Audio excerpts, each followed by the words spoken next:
Yo, yo, yo,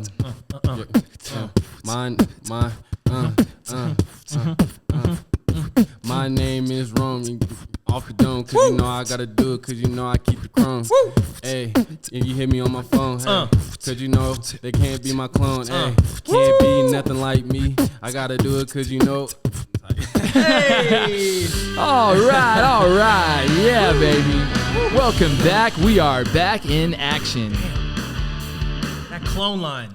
Ooh, that's that was what's a bar. up. Yeah. That was yeah. I like that. What's up, y'all? Welcome back to the Pursuing Purpose podcast. So thankful for you to be joining us today. I hope you have a cup of tea or a cup of coffee to hang out with us. And yeah, it's going to be a beautiful next hour with some incredible people.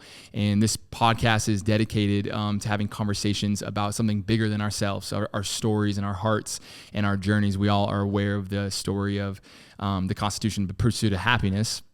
And this really birthed from the pursuit of purpose, of really like kind of getting your compass geared towards something bigger than yourself. And what I've learned is that when you do that, all of the noise of the world, of anxiety, of depression, of worry, start to get turned down. And when you're really being like, oh, this life isn't even about me. This isn't even about my story or my worries or how I look. Man, it's about other people. And so when I learned about that, I kind of like Pursuing Purpose was birthed back in 2016, I think. And so I have two incredible guests here today. We tried to shoot this podcast a couple months ago, and it did not work out where the mics weren't plugged in, and it was hilarious. We were just too into the conversation. Yeah. We didn't even care to notice. We were in the convo 30 mints in, and then we realized the mic's not plugged in. So take two. I have two brothers here with me today. Jerome, most of you guys know Rome. What's good? Rome is here. Me and him been good friends, homies for 10 years now, since he was 13 years old. Been a long time. It's been a minute, dude. Decade, man. And we're just starting, bro. We just starting. And now he's taller than you. Hey, and he's okay at basketball now. Oh, okay. I remember the first moment and day I ever met Rome. It was really funny because it was just the Novage was like, oh, it's BC. He's cool, man. He's our mentor. And Rome was like, yeah, but can he hoop? And that was the first memory I had of Rome, like ever, when I first met him on that day. And now he can beat me. It's weird to say that. Ben could beat you. Ben give you that work, man. So that's wild. And then my special guest is Q.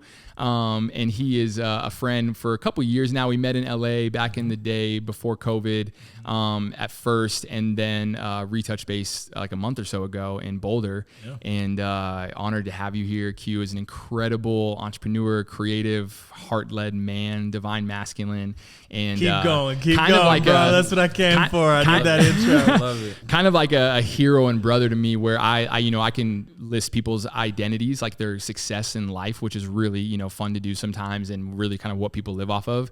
But that doesn't really impress me anymore. Like I'm not really impressed by any of that stuff. I'm always inspired by people and not impressed. And so there's like this idea that people that does something successful for themselves, you're impressed, and something that does something big for someone else, you're inspired. And kind of always going that vein. So when I met you, it was cool. And then we went on a hike in Boulder, and then I was like, oh, this dude's the real deal. He's tapped into his heart. He's tapped into his vulnerability and his authenticity, where like that's hard to find. And really, when you meet a man like that, or any individual really, I'm like on cloud 9. So I left Issa after that hike, and I was like, that dude's got it. He's the real deal. And there's no bullshit. There's no trying. There's no transaction. It's just like a heart man. Like, I don't know. Well, I tried the alternative for long enough, and I realized that ain't working. That doesn't really feel good. At the end of the day, that trying part is really what ends up happening. Like I spent a lot of my life trying to prove something, and then it gets to the point where there's just nothing there. It's just vapid. It's a very vapid lifestyle. Yeah. And so, yeah, that's a good way to kind of start too, where like I people go like, oh man, have you been like this your whole life? Like caring about people? I was like, no, I was a dipshit in high school. Like in high school, I was a dipshit. I never volunteered. I never cared about the world or recycling or anything like that. And so like the reason I literally have hope for anyone to be a world changer is because I transformed. Like, I was like, if I'm here and everyone else is here, anyone can do what I do. Yeah. Literally anyone. Yep. And so I'm not different. I just, realized I was such a dipshit. And I like, if someone gave me a second chance, I can give anyone else a second chance, Did you have to hit rock bottom to turn? I don't know if rock bottom's the term. I definitely realized when someone gave me a second chance at life when I was 19 that I was not going to mess it up this time. Yeah. Rock bottom, maybe in the sense of like I had no direction in my life. I had nothing, you know? Yep. And I think rock bottom's different for everybody. Totally. So you could have been in a spiritual rock bottom, lack of clarity around purpose is a sort of rock bottom. Yeah. And I think my theory about change is that usually people need to hit rock bottom in order to actually do what it takes to change. Yeah. Because it's not comfortable. It's one of the hardest things. Behavior change is the hardest thing. 100%. Yeah. And the rock bottom of like, romance, you know, where it's like finances, romance, like all these things. And then you're just like, oh, I've been just smelling like bullshit my whole life, you know, and now I got it. Yeah, like you said, you know, you're so authentic because you've been to, like I always say people, you know, people are like, oh, you're such a light and you're so joyful. It's like, yeah, because I'm best friends with darkness. Yeah. Like I'm best friends with the demons in the cave. Like I went into the cave, I tried to fight them my whole life, and then I was like, oh, I just got to hug y'all. So I just started hugging these demons and talking with the devil like he's a homie, like not in a weird way, but like in a way of like, I know my shadows, my darkness, and my demons, and that's differentiate. Totally. Differentiate. I was just having a module with some people that I'm coaching right now, and I was just saying how important it is to identify those things that aren't the inspiring parts of us so that we can have some space so that we don't wrap our whole identity in those things. Because that's what happens, right? Yeah. We start feeling like we're a piece of shit, and we don't identify that that's a feeling or that's a thought pattern, and it's not who we are fundamentally. And we can get all the way down the rabbit hole of that and live out that identity. Obviously, that's not ideal. Yeah. But if we can get some space, then that's what Eckhart Tolle talks about as consciousness. It's the space in between a thought and us identifying with that thought and taking action based on that. So powerful to be able to just have that space to see it. Amen. And I'm so excited for having you on the show because, you know, I reverse everything in my life. Like every time, everything's a formula to me, an equation. So when I meet someone so genuine and authentic and tapped in like you are, I just want to reverse engineer it, right? Where I'm like, okay, cool. Have this dude help all these young 20-year-olds that are anxious and overwhelmed, depressed, pressure on themselves.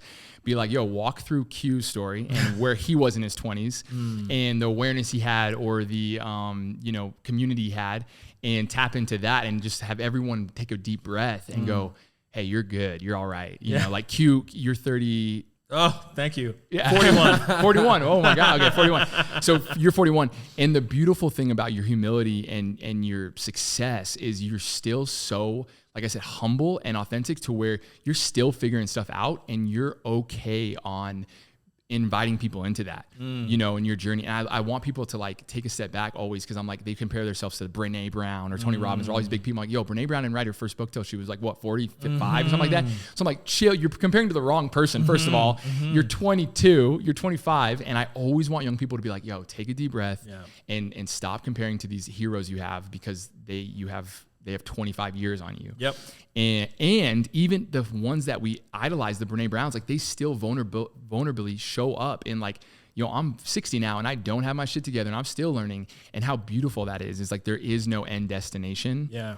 And the goal is radical authenticity and, you know, just a humble heart. And so your journey, I really want to invite all the viewers into a little bit about your 20s, and then this kind of like the whole full circle of where you got to now in your story in your life. And having Rome here is just dope because he's in it, you know, he's in that story. Yeah. Well, what's the biggest challenge you're grappling with right now? I want to like take it back when, you know, back in high school, I thought I was going to be like this, you know, big basketball star. And then when I got out of high school, it kind of humbled me up because I didn't get to play college basketball. So my mind was just like every which way. So it's like more trying to like identify who I am and just trying to like figure it out.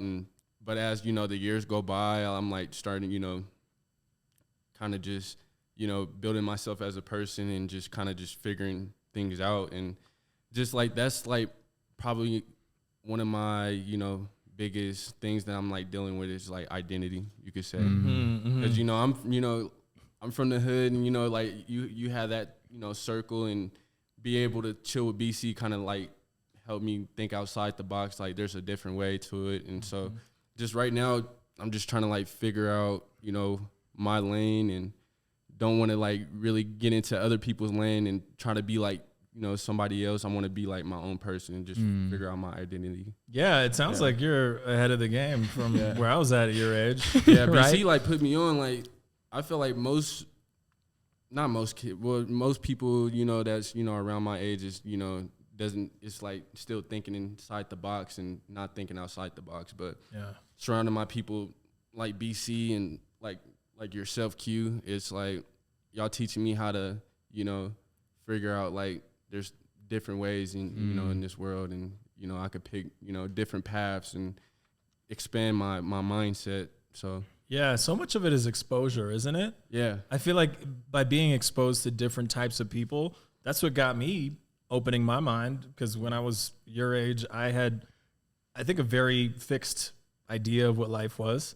And then the more I was introduced to people outside of my box, I realized there's so many different ways to live. Yeah. And then that makes the question of who am I Yeah. in the midst of that even more complex in some ways, because it's like the paradox of choice. Then you got all sorts of choices. It used to be a couple generations back, it's like you're going to do what your parents want you to do on the farm, and that's it. Now it's like, we've got the internet. We've got all these choices. Yeah, what we got to a lot do? of choices. Yeah. Yeah, we get crippled. We almost get like paralyzed, Yep. and we have too many doors, too many options and opportunities, and then we just freeze up, and we Because try you to don't know which one you want to. yeah, or which one's the right one. Yeah, the you right know? one. And yeah, Rome has been on, you know, he's 23 now, and he's in his Jordan year, which is awesome. And yeah, just to watch obviously a decade of someone's life, and just like the stories we've been through, and the highs and lows, and the brotherhood, and just really the goal when I started that mentorship was be the person I wish I had grown up, you know, and what a beautiful gift to give yourself, right? Because I think sometimes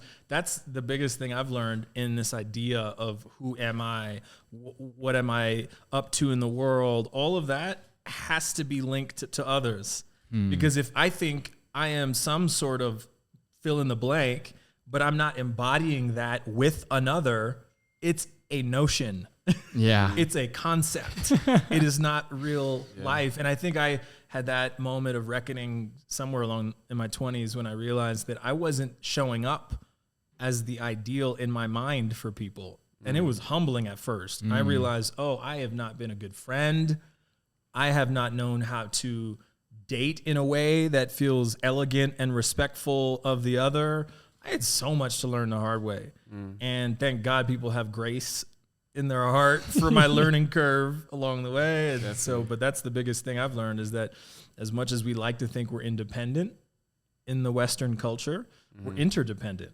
So I discovered who I was once I started leaning into community, once I started trusting someone else's perspective about what they saw going on in my life more than I thought about my own thoughts. Because for a while there, I just thought my thoughts were the most important. It's so easy nowadays, especially. Everybody's got a platform. Everybody can sound what they can sound like on Instagram, and they can platform themselves. And so there's like this implied self-importance that happens. There's this sort of like rampant narcissism that we've all sort of been steeped in for so long. We don't even realize what it means to actually be.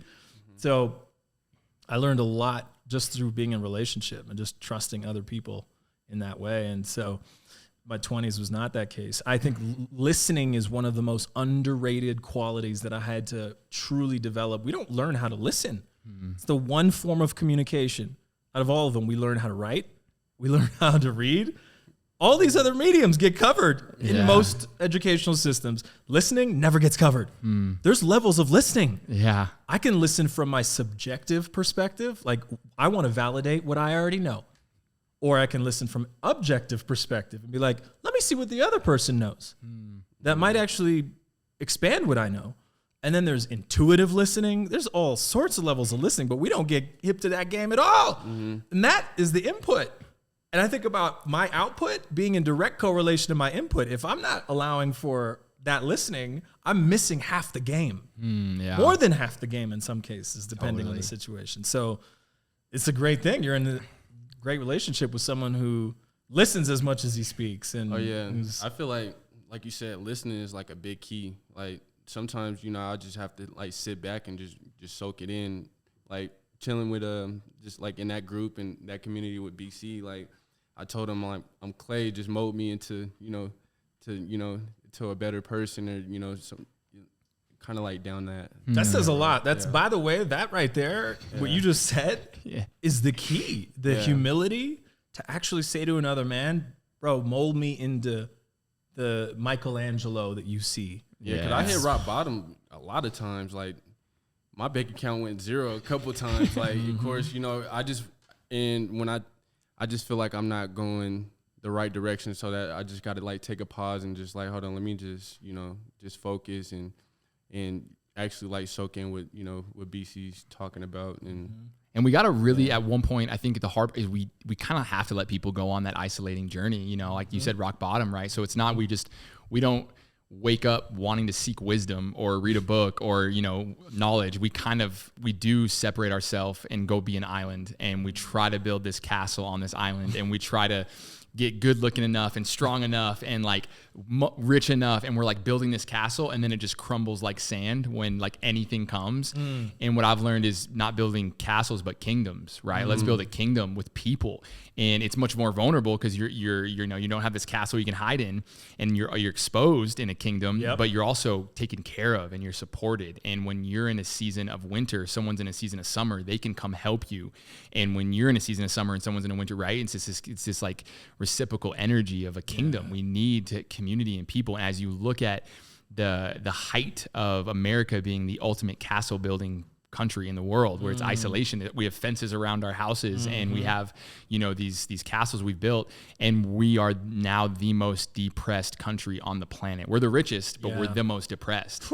And so to look at that, like we're the most depressed country, like statistically in the world, it's so mind-boggling to be like, wow, we did really great things as a capitalist financial success, and then we've lost sight of it all. And you know, and that makes me think about the last time I was in Africa. I was in Malawi with a group that was building a school with the community there. And one of the things that was so cool about this was it wasn't just this sort of like white savior thing where we just swooped in from America to make your whole life better by building a school.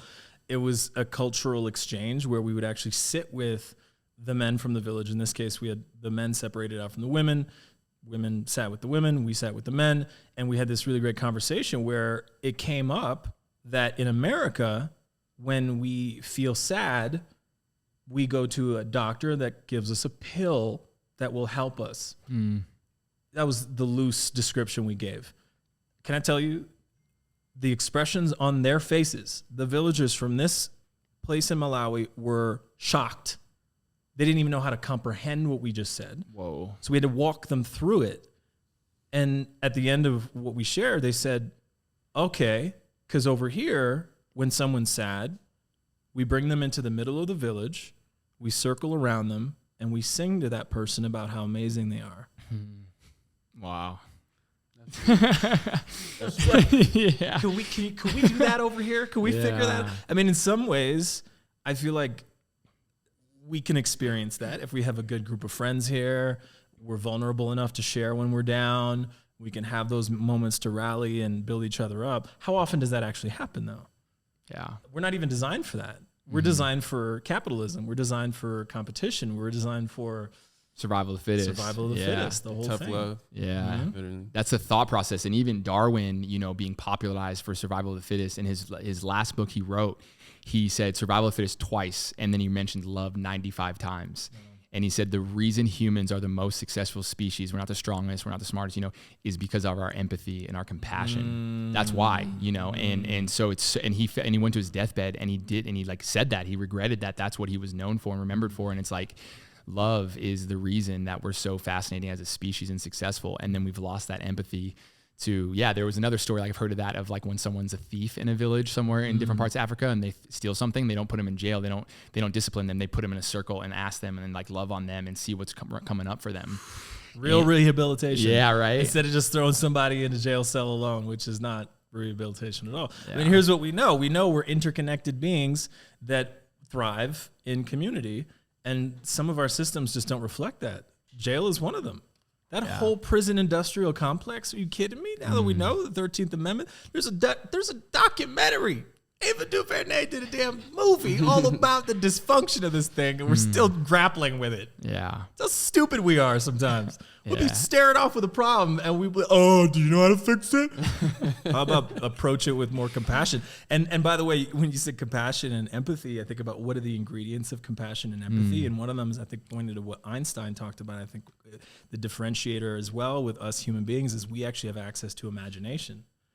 So apparently certain animals don't have imagination capacity. We have imagination capacity. So it's like, sometimes I wonder, where's the gap in not having more empathy and compassion in our culture?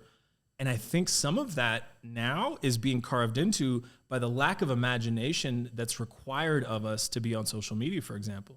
It used to be that books were our main source of understanding the world around us.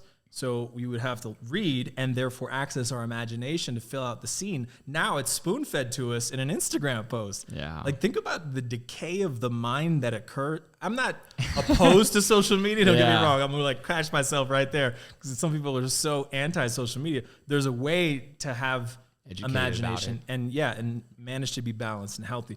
But I just think the role of imagination gets to be put on the altar again for us to explore. Like, how are we each practicing that imagination day to day? How important is that? And this cat right now wants a piece of this conversation. Wow, this cat just jumped right on the table. Like, what about me though? Yeah, Fatty Patty. That's her name. That's Fatty. She's a guest every time she jump up when. I love this cat. What's up, Fatty Patty? But yeah, man, I totally agree of the system that we've built, the formula that we're currently using isn't working, right? And so now it's really trying to restructure that formula and you know, promote mentorship, promote creativity. You know, when Jerome picked up a camera in December and now he's like getting paid to take photos, like that wasn't even an invitation for him, you know, like where it's just resources and it's exposure, like you said. Yep. And so I kind of, I mean, we can go so many ways. I want to like, so, you know, where you're at right now in your life, grew up in Canada. Yeah. I want to do a quick little brief. Your mother's Haitian. Well, my father's Haitian. Your father's Haitian. My mom might as well be Haitian. No, she's someone who really had a deep-seated desire to make a difference in Haiti.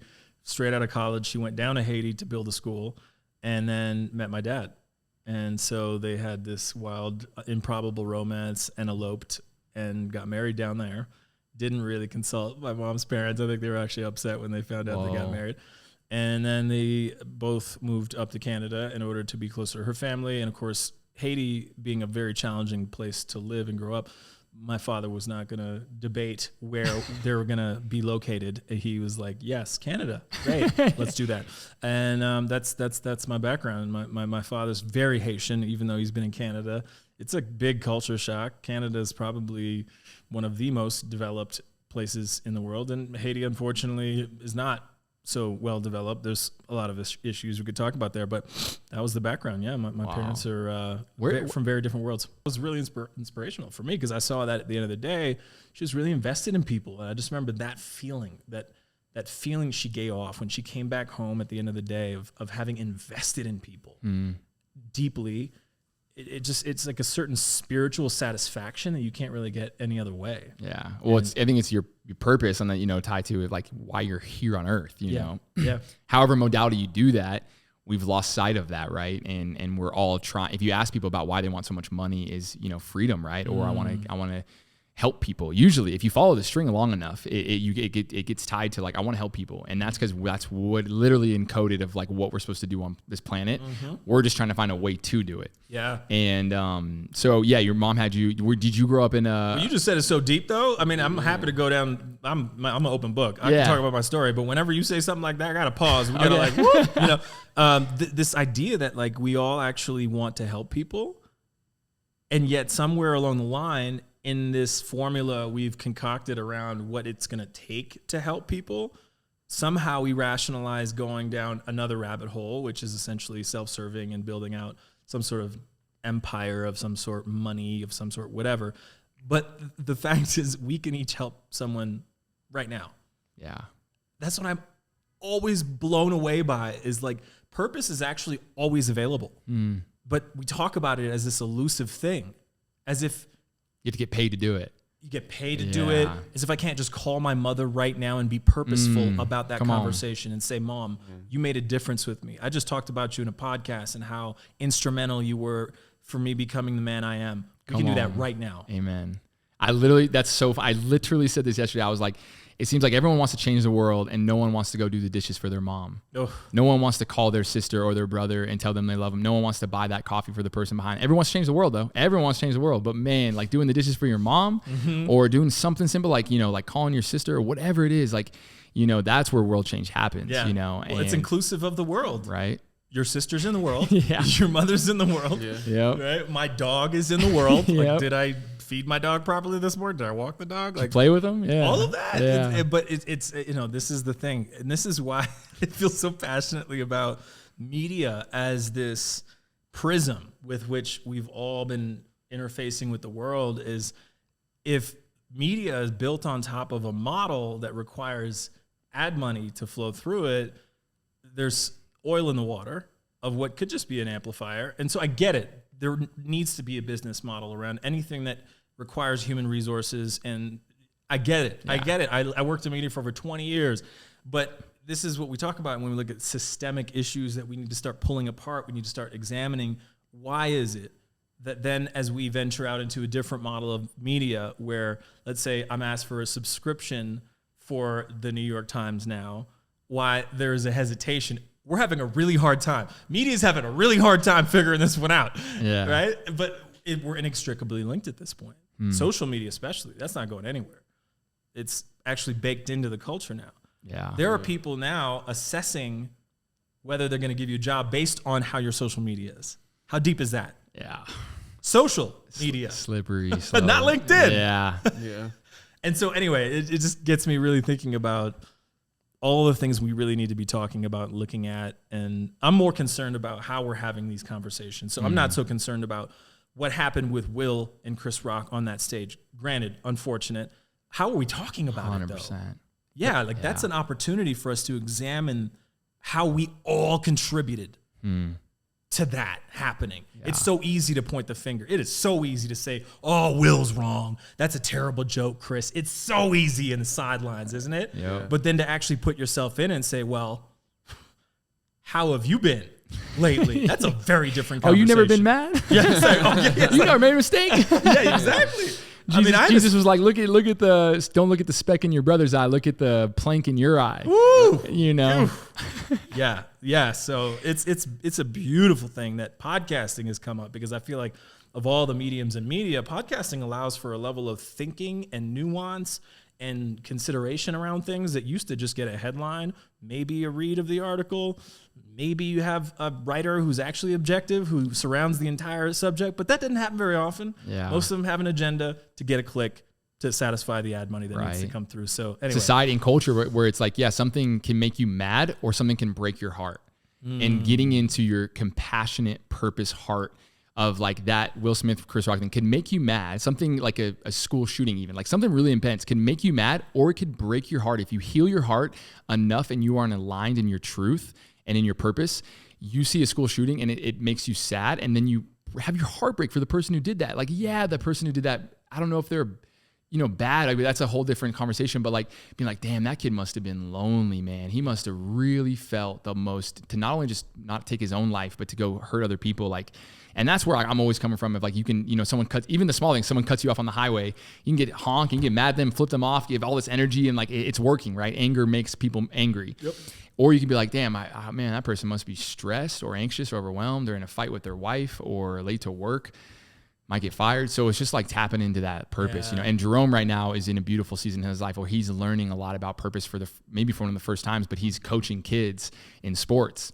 Wow, and he's a basketball coach. Wow. And so now he's alchemized and transformed his passion of basketball, thinking he's going to go pro, to now teaching kids, like junior high kids that are really insecure, really not sure about their development. And this one kid that was the biggest kid Jerome was like, we ain't starting that kid. When he came on the first day, he's like, that kid ain't starting. And now he's the best player on the team. And it's crazy. Yeah. Wow. Like he really helped us through this whole season.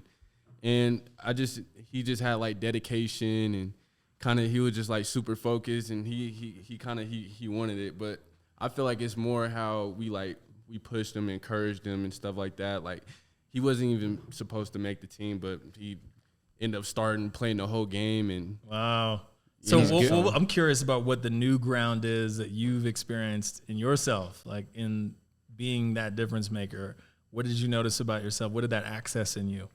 I just really like how the kids look up to me. Like I love that. I like that's that. honest. Like, I love that. Yeah. Like because I never been on this side of the court, like being a coach and stuff like that. So when I was able to experience that, it was just like, and like seeing these kids in the hallway, what's up, coach? It's just something about it. Like, okay, I have like that purpose. Yeah. It's a new identity. Connection. In a way, right? Yeah, it's more like God's plan. Like he kind of, because I was living in Greeley for like 5 years, and then as soon as I moved back, and all these opportunities just start happening, coaching and getting a job with the school and stuff like that. So all that just starting to come together, and just he kind of had a plan. Yeah, he had a plan for me, because it kind of sometimes it beats me up for like me not playing in college, because I should have, but me coaching now, it kind of changed my mindset and be like, this is cool too. I kind of you're doing well with it. Like based on results, it sounds like you're Yeah. actually empowering the people that you're coaching.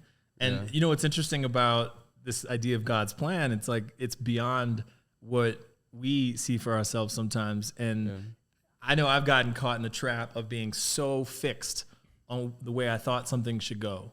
Like I thought I was going to be this. I thought TV hosting was it. That was it for me. And then I think about how I've been as a coach and being able to facilitate the experiences that I have for people to transform. And that is something I had no access to as a TV host. I actually didn't even know that was even possible, to have a conversation catalyze an entirely different trajectory for someone like that. Beyond my field of thinking. And then I got exposed to it. Next thing you know, I have a new identity and I have a new impact that blew my mind. It feels rewarding when So you're able to rewarding. do that for others. Yeah. So rewarding. And it's so cool to allow for a new path and really honor that divine orchestration, however we want to break it down. It's even if you don't believe in God, like whatever you did then to get to the point. Yeah, and it comes down to like in life, we're just at all times we're tasting fruit, like tasting experiences. And so Rome has probably had an experience where he looks really good with a new outfit he had, and someone complimented me. Goes, "Oh, that's cool! Like that girl complimented my outfit, right?" Or bought a new car for himself, or got a compliment on being really good at basketball. Maybe like he's had all these compliments and he's tasted this fruit, and then this little 13-year-old, 12-year-old kid be like, "Oh, coach, thank you so much for teaching me how to do a left hand layup," or "Thanks so much for giving me this confidence to like be good." And you're just like, "Whoa, that tastes way better than a compliment on my outfit." And I want that the rest of my life. You know what I'm saying? Why? And why is that? Like, does that actually taste? If you, I mean, obviously it's all relative, right? Like, love hitting that 3 to win the game. I'm sure that's sweet. And like, not to compare, but because it's different. How would you say that fruit tastes? Like if you just broke it down and just the quality of that moment. It's rewarding. You could like it's just like, dang, like I helped this kid out. Like he's looking up to me. I just want to be like that role model for them. I want to be able to like to teach them. I want them to be able to come to me and be like, "Yo, coach, how do you do this? How do you do that?" Like, of course, I put you on. Like I'll teach you. Yeah, it's how you do it. So it's like. It's the better, that's the better fruit to eat for sure. Other than it's more real. Well, I mean, it's a different kind of nourishment because then you get to see a ripple effect, right? But I think that sometimes it can happen in the form of being the example as well. So if you're a basketball player, let's say, and you're the one on the court, let's say you made the NBA, that'd be inspirational for some people too that need to see someone just like you hitting a shot just like you did, play the game just like I know when I think about Kevin Garnett, I'm inspired because of the way he plays so passionately. I'm also inspired by Doc Rivers and how he manages to orchestrate as a coach. Yeah. And like this goes to the title of the podcast, this idea of like pursuing purpose. I think that purpose comes in so many different forms. Totally. And sometimes we just don't give it credit. There's this great equation my friend Andrew Horn just came up with, GPS, goals, passion, skills. And that being like this amazing way of figuring out, okay, goal, if your goal is to inspire. Okay, so what are my passions that could facilitate that inspiration? And then what are the skills I have within those passions? And it makes it actually very simple. Yeah. It's like your compass. Yeah. It is. It's like so brilliant. I just saw it today and I was like, wow, I literally had to reshare this. Yeah. I think the intimacy is really like Steph Curry could inspire someone, right? For sure. But the intimacy of like the coach is kind of overseen. So like, it's like, oh man, I learned, you know, my Steph Curry inspired my shot, but my coach taught me my shot and taught me how to be a leader and a player. And, you know, like it's character, right? Yeah. And there's so many flashy players, but what we love about LeBron is he's got character, man. Like he's in a great, and legit, when Kobe passed, I cried because of his fatherhood. Kobe, I watched him growing up, but man, like when he passed, I remember the moment, the day where I literally cried because he was such a good dad, and I'll always look at him as a dad more than a player. Wow. And that's like the character of LeBron. When he created the I Promise School, I cried because and like he's a great player. It's a game though, right? Basketball's a game. Yep. He's not teaching these kids how to play basketball. He is, but he's teaching them a good character. He's giving them an example of a man that isn't their parent or their teacher, but a dope dude. He's like funny, he's relatable, he's cool, he's swagged out, and he's got like a listening ear, you know? Yeah. And it's basketball is just like even Toby Nwigwe, my favorite rapper, he's like, yo, he's like the rap, and he's like a huge rapper now. And he's like, yo, rap's a game. He's like, it's a skit, dude. He's like, it's to get these kids into purpose. And he's like, it's just a facade. He's like, I'm using rap to get them in the door to make purpose popular. Amazing. And anything like that is like, yeah, the LeBron's great. The I Promise School is the dopest thing. I cried at that. I didn't cry at a freaking Cavaliers game, you know. Maybe when he won the first championship, but anyway, I love the intimacy of, you know, Rome experiencing this, of him seeing you on your journey, and any man really, but obviously a person of color is much more intimate for me. I've done the work I can for the last 10 years on the east side of Denver, and I was so grateful God put me there, but I always knew I was 1 degree away from my goal is to introduce them to men like you, because they can hear what I say, but I can't relate. You know, there's things we can relate about. We've struggled with stuff. We've both lost parents, and we've both been through a lot of highs and lows. We've both got our heart broken, all these things. But at the end of the day, I can say something and it won't drop, and then you can say something and it'll hit, you know? Yeah. And so my goal has always been the hand in the bridge of like, I need to get Rome around people of color that have had, you know, success and life and are authentic, and it'll just hit different at the end of the day. Yeah. And even still, there's all sorts of distinctions within that. There's the fact that I'm light-skinned. Can we talk about that for a second? There's a whole light-skinned conversation to have. There's being from Canada and like having a certain level of privilege, you know, middle class and all of that. And so, and that's why I think that, you know, mentorship, it's a really layered cake, because at the end of the day, I could definitely offer a perspective. It's a limited perspective from where I'm sitting, even as a brown person. And so that's why I'm loving questions more than anything, because then it really is about providing you a space to deeper explore your experience, which is really all that great insight comes from, is like being able to actually have our own experience interface with something that relates to it moving forward. But it's hard for anyone else to subscribe or prescribe that to you. Yeah.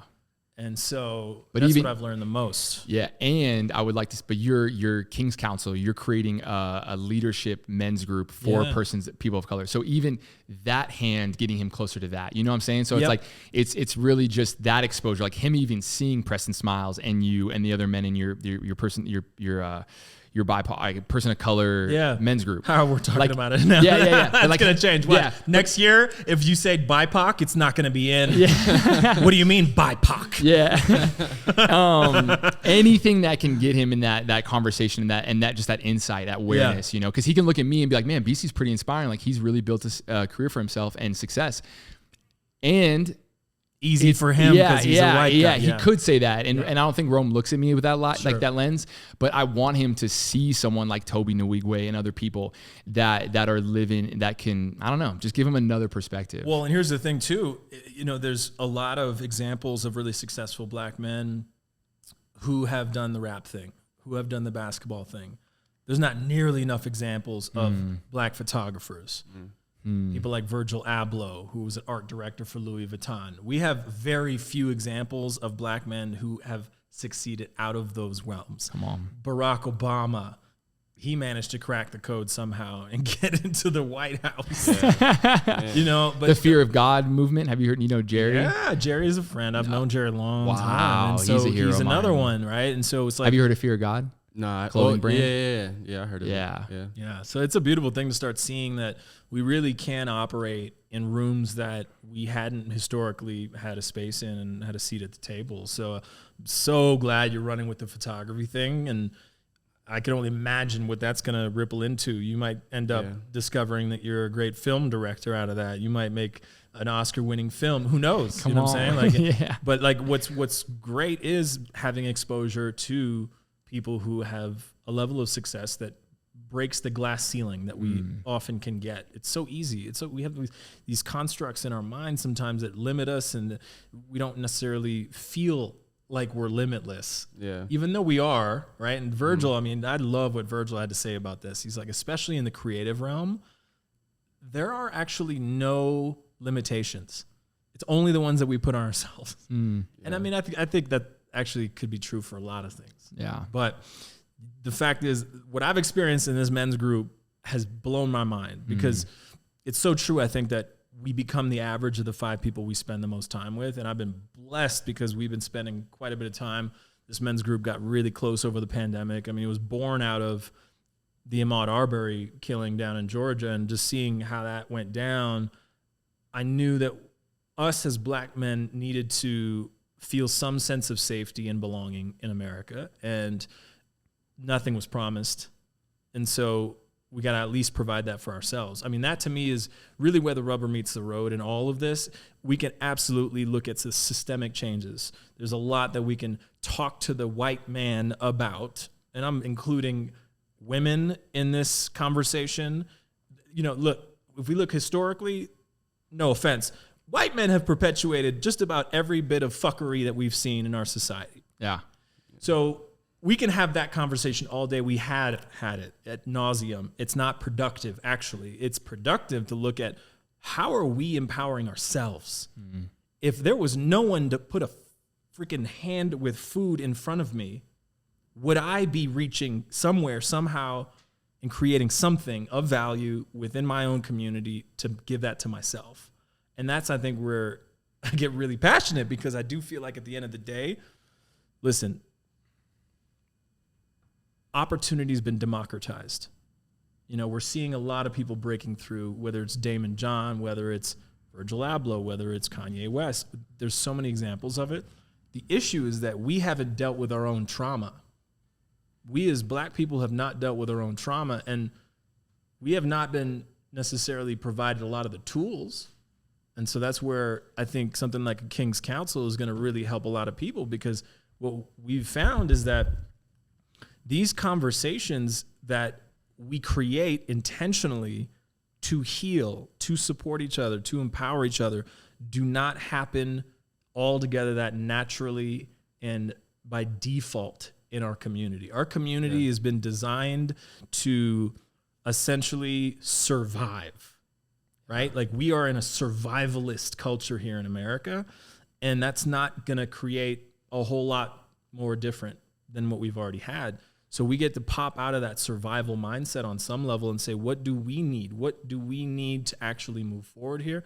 And we got to heal. We got to heal first and foremost in order to actually operate in a way that we can. We've seen examples. I mean, I'd say all the guys in the King's Council have on some level healed enough to operate at the level they do, but there's still so much there, you know?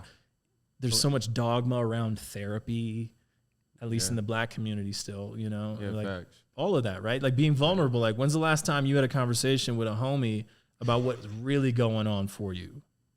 Never. Well, that doesn't come around.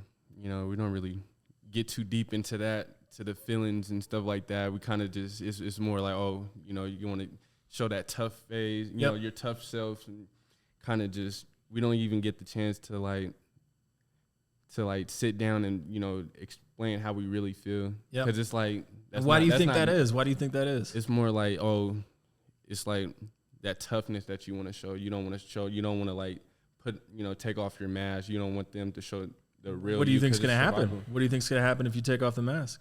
Oh, they're probably going to shit on you. Or you're going to feel like you're getting shitted on and kind of just, you know, Yep. That's it. That's exactly it. That's exactly it. And so how are we supposed to heal if we can't even turn to our brother and share what's really going on vulnerably? we're going to have that block. We're going to have that block in our energy and our ability to just relax into life, and that people can be trusted, and like I can actually share what's going on. I mean, first of all, I don't think we even know how powerful it is to just share. Exactly. Just share what's going on for us, how healing that is. We think it's a miracle out in some ayahuasca ceremony in Costa Rica. It's actually in the fact that we sometimes don't share what's really going on for us. And I think the new term we're using is the strongest person in any room is the one who's the most vulnerable. Like when you're in a room of 20 people, 100 people, and the person that shares their heart and their vulnerability first, everyone looks at that person and goes, man, I wish I could be that strong. I wish I was that strong.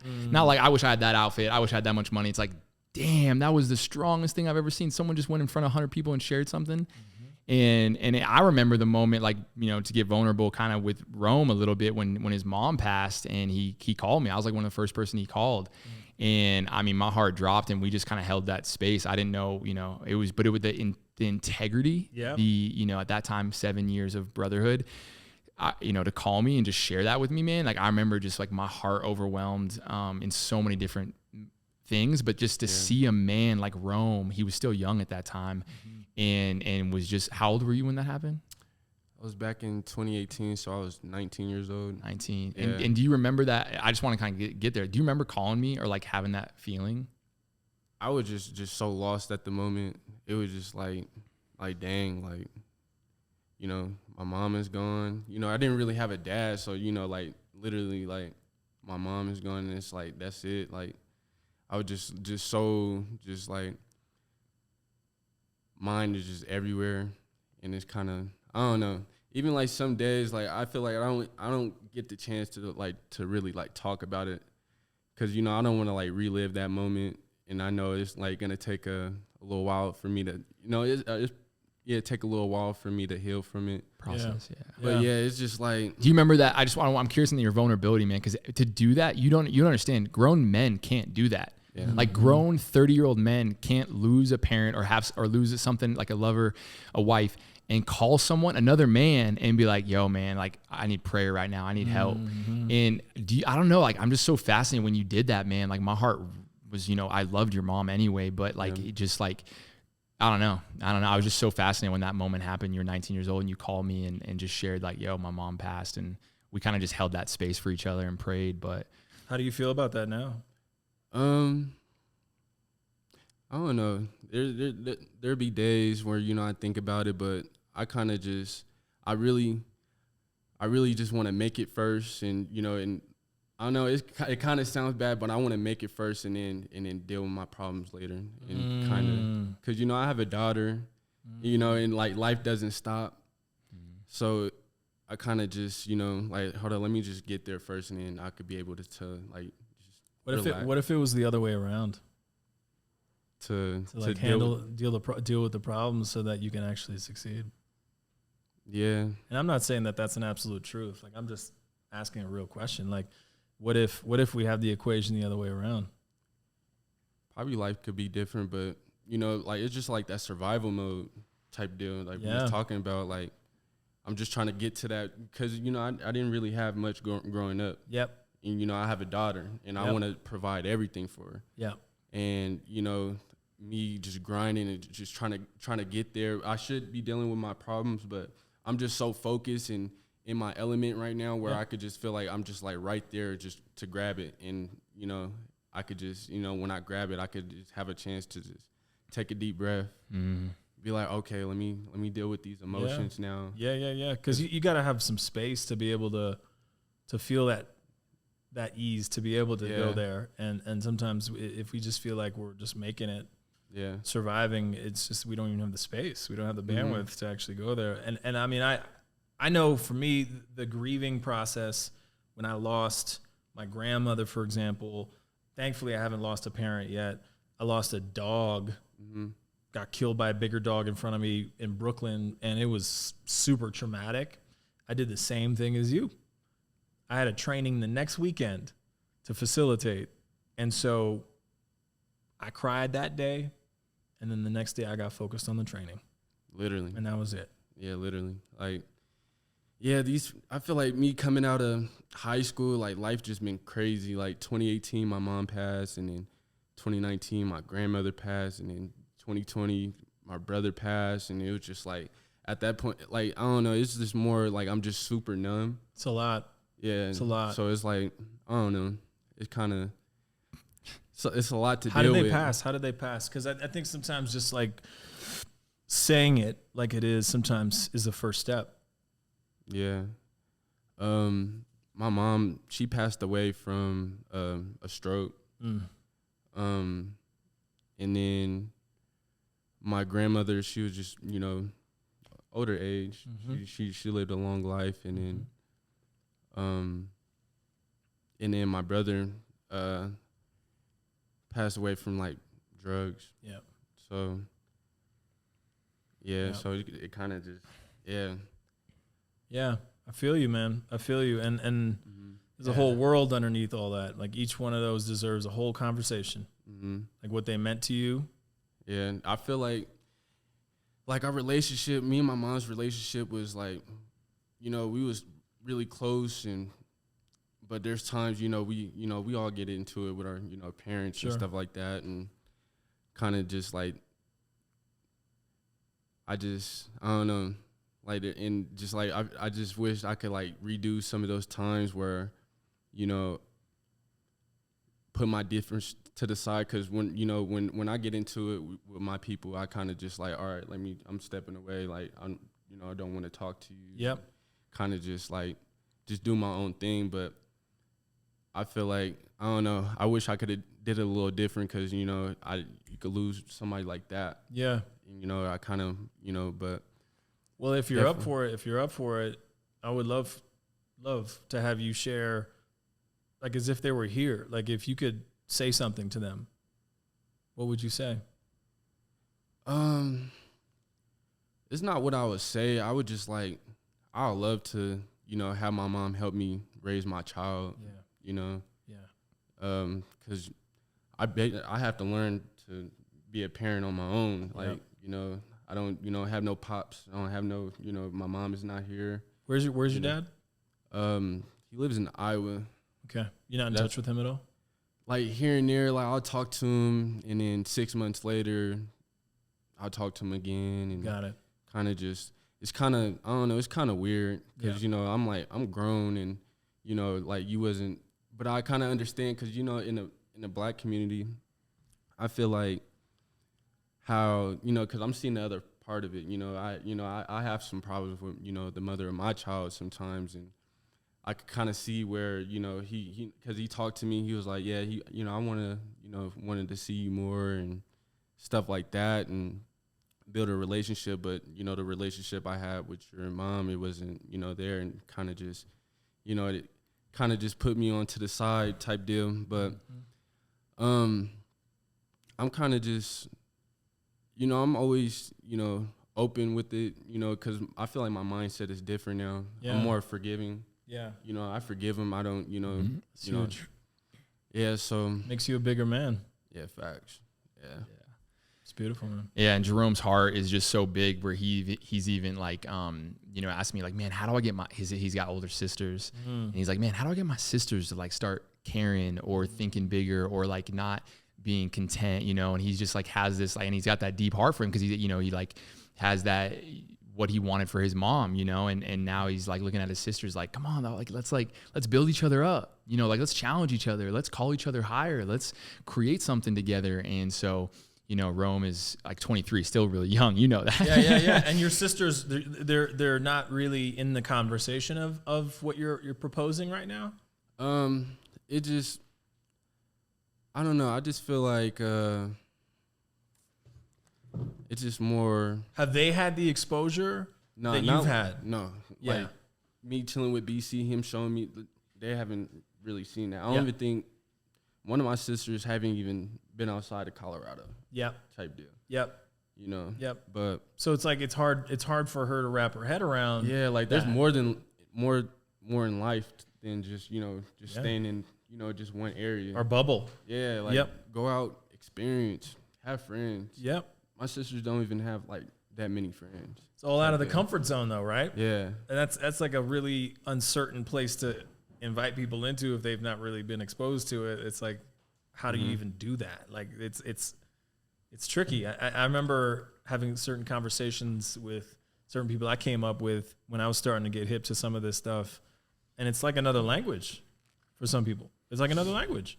And you got to translate. You got to like somehow connect the dots and make it real and relevant and invite them into this world. Yeah. Wait, I was telling him that you kind of have to just stay in your lane and you have to live it, you know? Yeah. And you have to pay, like my sister, my mom, no one cared what I was doing until I was doing it. And I was doing it unapologetically. And so I was like, yeah, Rome, you got to stay in your lane. You can't change anyone. You can't force anyone. You really just live to this higher calling. And then one day, whoever you love, if you're listening and you want like people to change in your life, one day your sister, or like for me, my sister's a big one, my mom, whatever it is, it goes, hey, like, could you help me? You know, something, or like how, you know, and they just, and when someone asks for help, or, you know, when they're at that moment in life, the wall is down. Yeah. And so you're not forcing someone to change. Yep. You're inviting them into a transformation in their heart, you know? And so just told Rome the other day when he was sharing that with me of like, yeah, you got to stay in your lane. You got to create your photography company. You got to, you know, raise your daughter with integrity and character. And one day, it's a guarantee one day someone in your life is going to need help. Yeah. And they're going to hit rock bottom and they're going to come to you.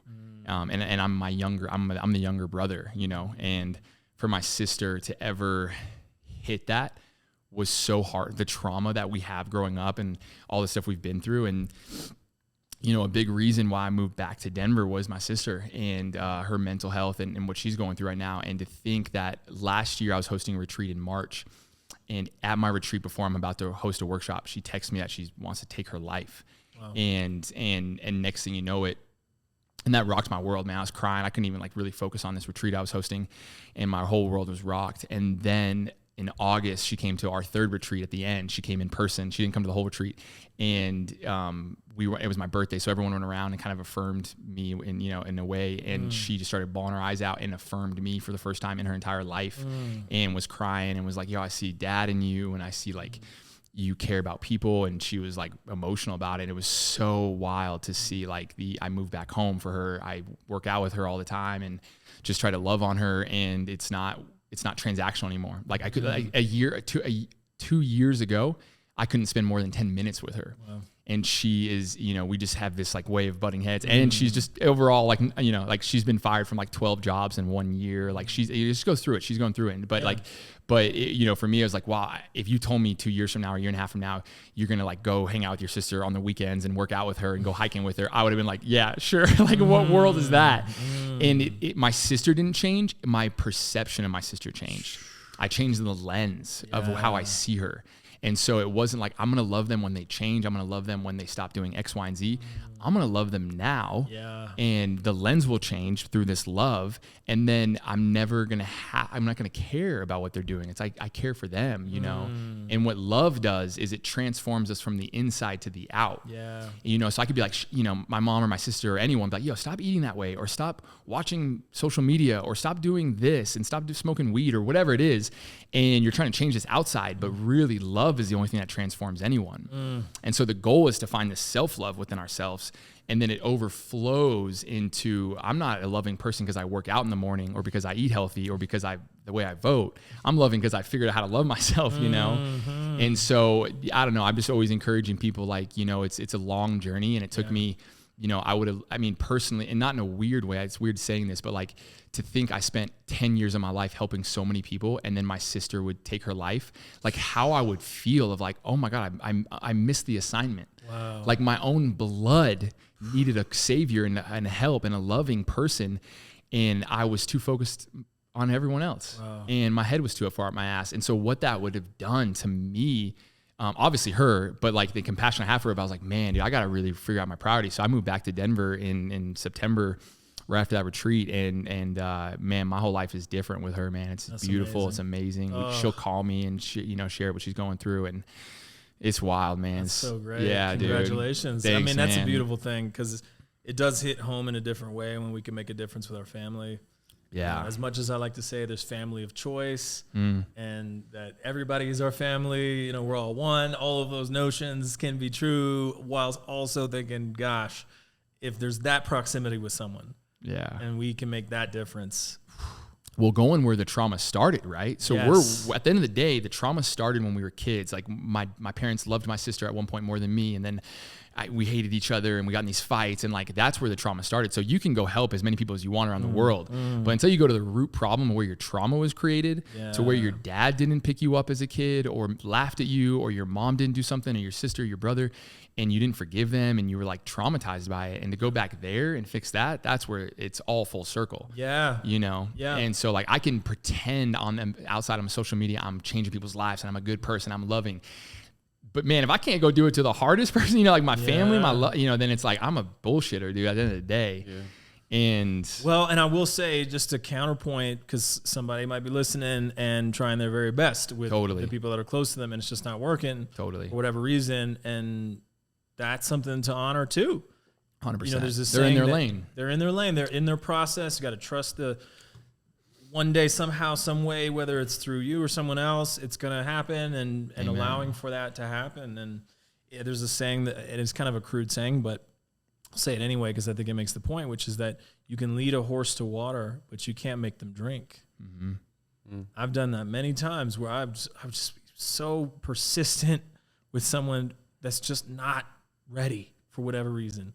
And that love is really that's the transforming force. And it's like, it is really hard to truly love someone else if we don't really love ourselves. Yeah. We don't actually have a proper frame of reference for it. I mean, so many people come from a broken home where they don't get an example of parents loving each other.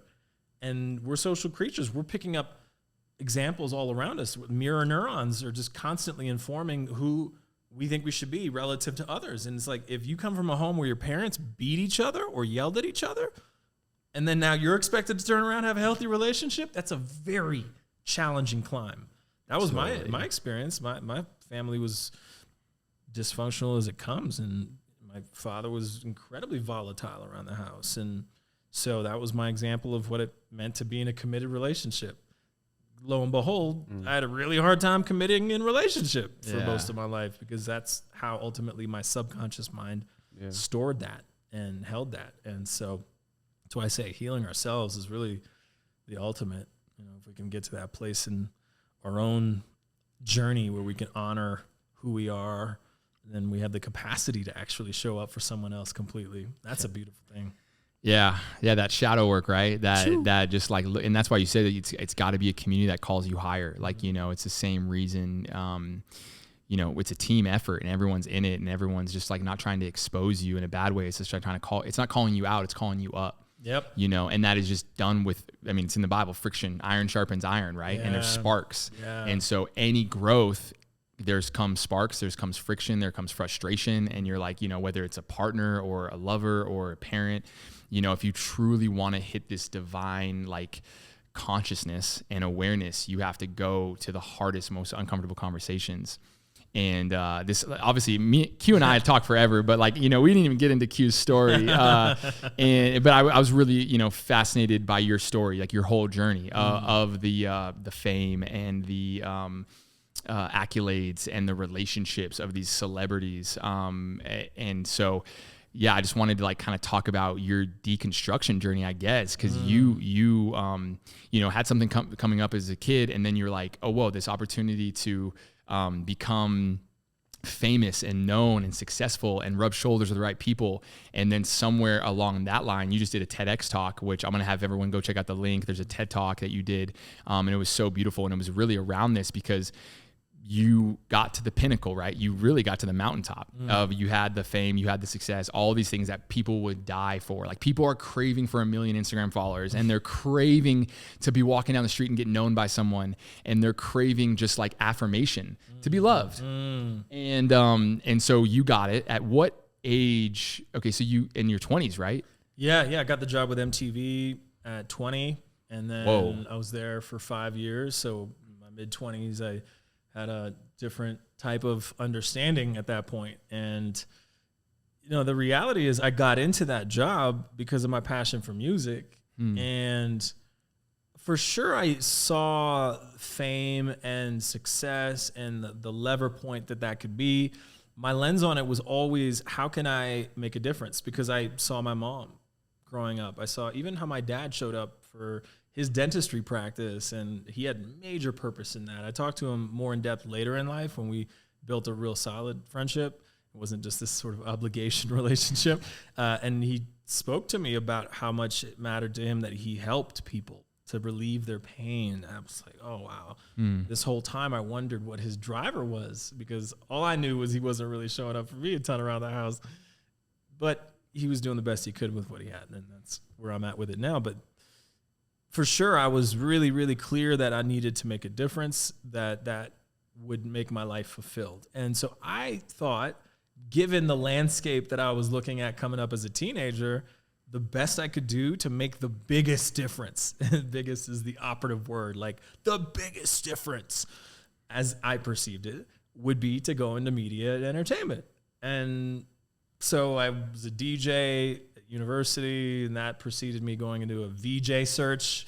Video jockey is the term that we used to use for a role that's no longer even relevant. It's YouTube now. Everybody just goes to get their videos. But it used to be that these video jockeys would be on MTV introducing videos. And so I thought, that'll be cool. That'll be great. I'll be able to interview my favorite artists. I was such a music fan. So the prospect of facilitating conversations about creativity and how people own their voice on that level and become those storytellers, that was what I thought would be my offering to the world. And so I did that. And what I found was that a lot of those interactions would sometimes feel less than fulfilling for me, and often transactional, and more so about the project getting promoted than really having a heart-to-heart connection with someone. And that's okay. Again, like, this is a byproduct of what we've created as a media industry, that people would come by a show and not necessarily feel so at ease to share their heart of hearts. Like, oh, go figure. Yeah. You know, the naive Canadian kid thought maybe you could have those conversations on Total Request Live. Granted, we had some great times. It was fun. It was a party. We celebrated. It was a very particular note. But I felt like there was something else for me. There was a real rumbling in my soul that I needed to have more or different impact. And I didn't quite know what that was. Mind you, to get on MTV, I had to go through a real transformation, because as a kid, I was kind of insecure, wasn't really sure about what I wanted to say in any given conversation. Most of the time, I was so busy people pleasing that I was just basically going along to get along. And thankfully, I had enough winning ways, charm, or whatever you want to say about it, to like have my life turn out all right. Mind you, what I've realized since then is there's a whole different operating system when it's not about being liked, and when it's about really making a difference. And I think that's what I learned just before getting on MTV, was truly a conversation that to this day inspires me. I now facilitate for people in these trainings, these facilitation opportunities that I get.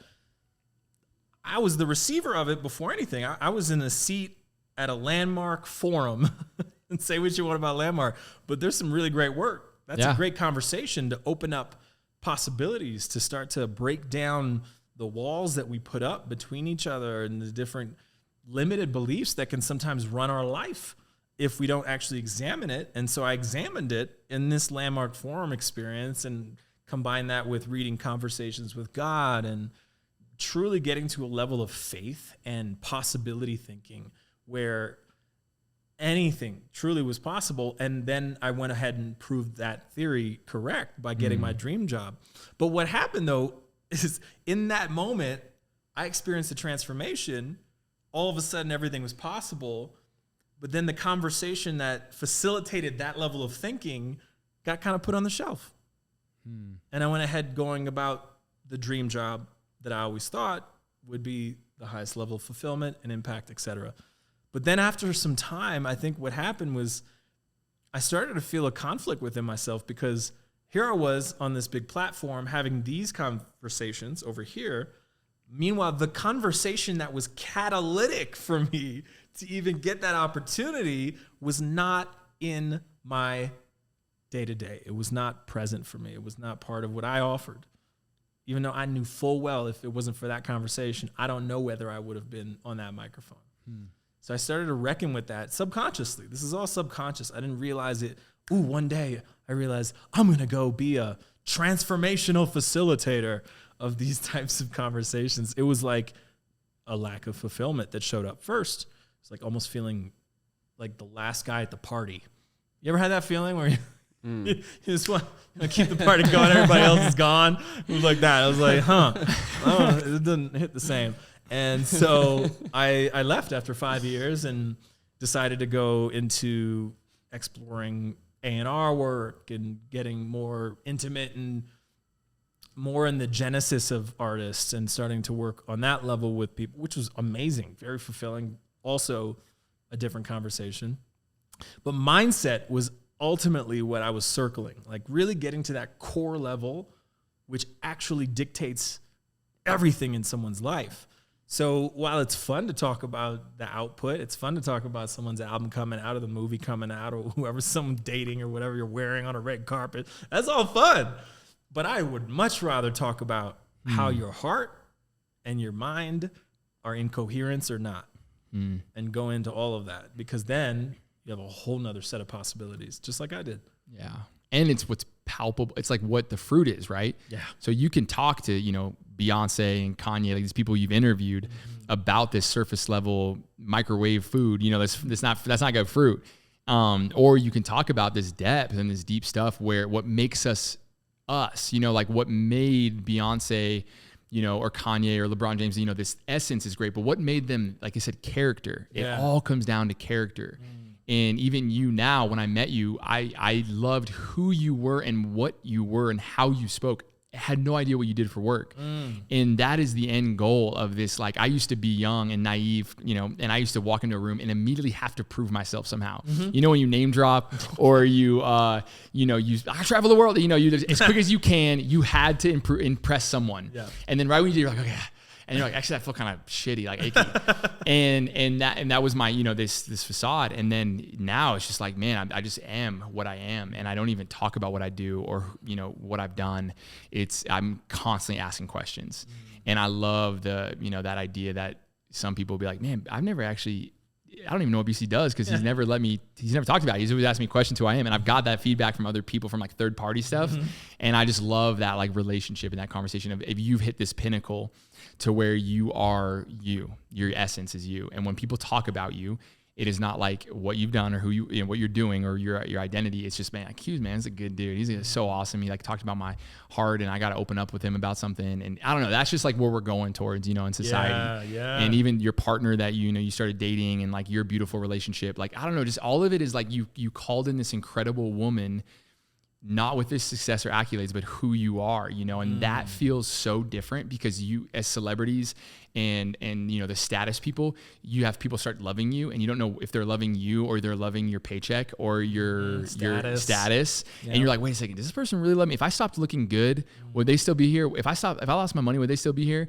You know what I'm saying? It's a real question. Right? It's huge, dude. And I've seen my friends, I've gone through I'm not like a celebrity, but in LA, I had some sort of pull and accolades, and I've seen my best friends, celebrity status, go through it, and they're just like, dude, I don't know if I can trust this girl or this person, like this friend. Yeah. And we were best friends, Yes Theory is a great example, when we didn't even have a YouTube channel. And, they kind of had to go this full circle of like, oh, they were there since day one.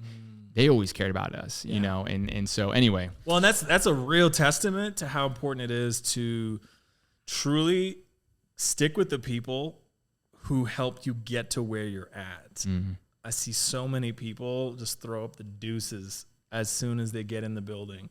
And then, of course, they're surrounded by yes men who are on their payroll, and they wonder why they're feeling a little off in their circles, and they can't really feel like they could just be who they are. Like, it's all propped up by this thing. And, there's also something to be said about discernment and just being moment to moment and recognizing that, ultimately you can trust yourself enough when a situation arises and someone's character gets revealed. You can trust yourself enough to find your legs in it and do what you need to do to augment the relationship. If all of a sudden someone reveals that they're not ride or die, well, act accordingly. Make the choices you need to like clear up the space for the person that is ride or die. And I'm just feeling grateful, because I definitely feel like I went through that whole wave of trust issues galore, holding people at bay, like really the guy in the porcelain tower. I remember, like it was yesterday, I remember having this beautiful house in the hills of Los Feliz overlooking Hollywood, but being so alone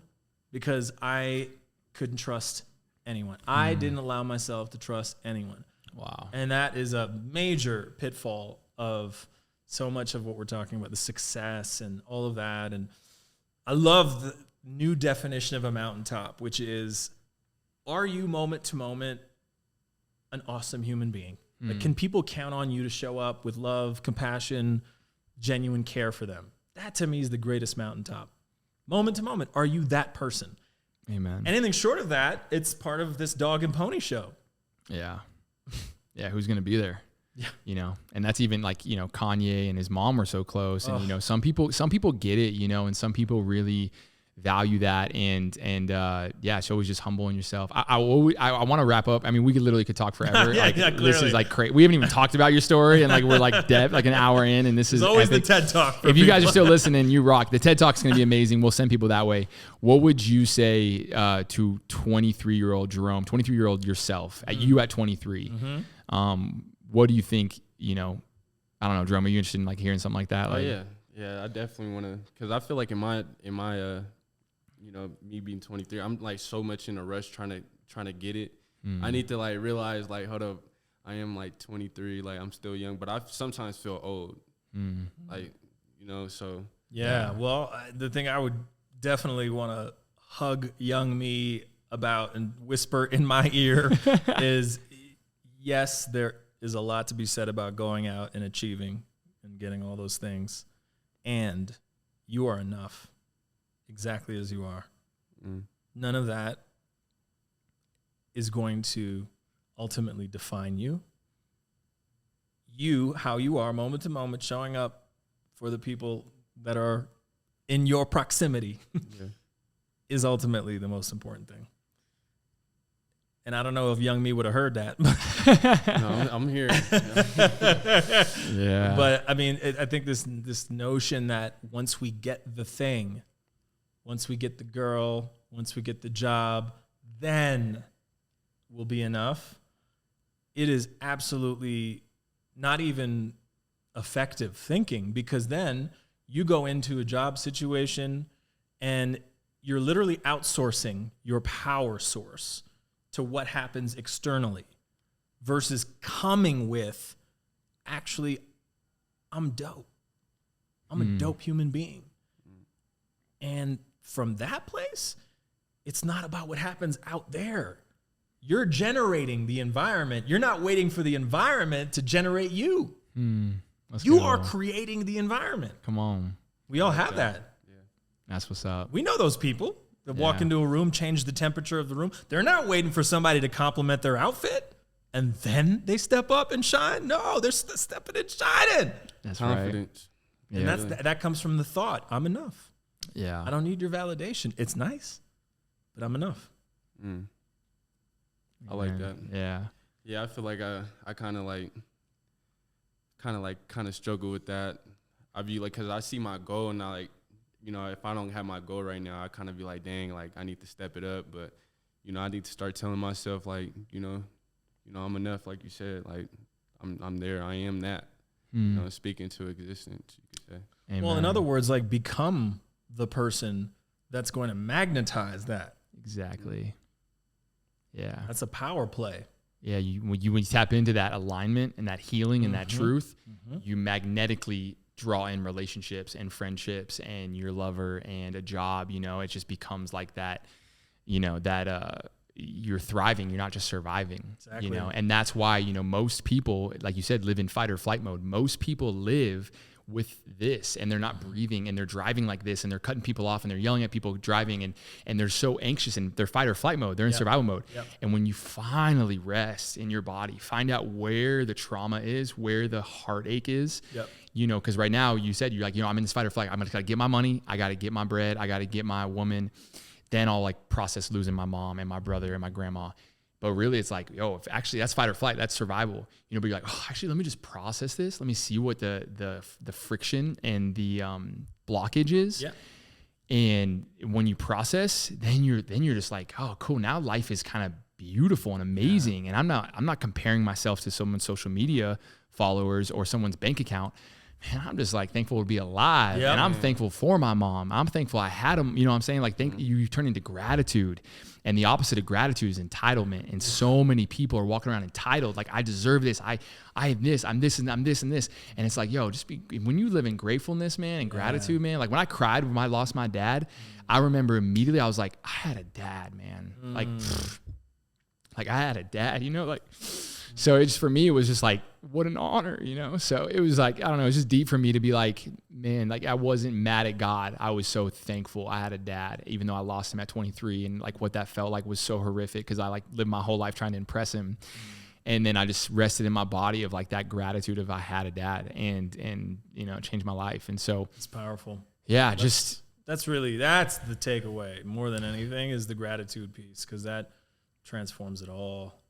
And also, you know, being grateful for who we are, and like the worthiness that comes with that. Like, man, because if we're holding ourselves as worthy, then we're gonna be more apt to take that yoga class, because we know we're worthy of self-care. You know, we're worthy of feeling good. Yeah, you know, and deserve it. And sometimes I think that's really the intersection in the mind that holds us back from doing the things that are going to optimize us to be able to win.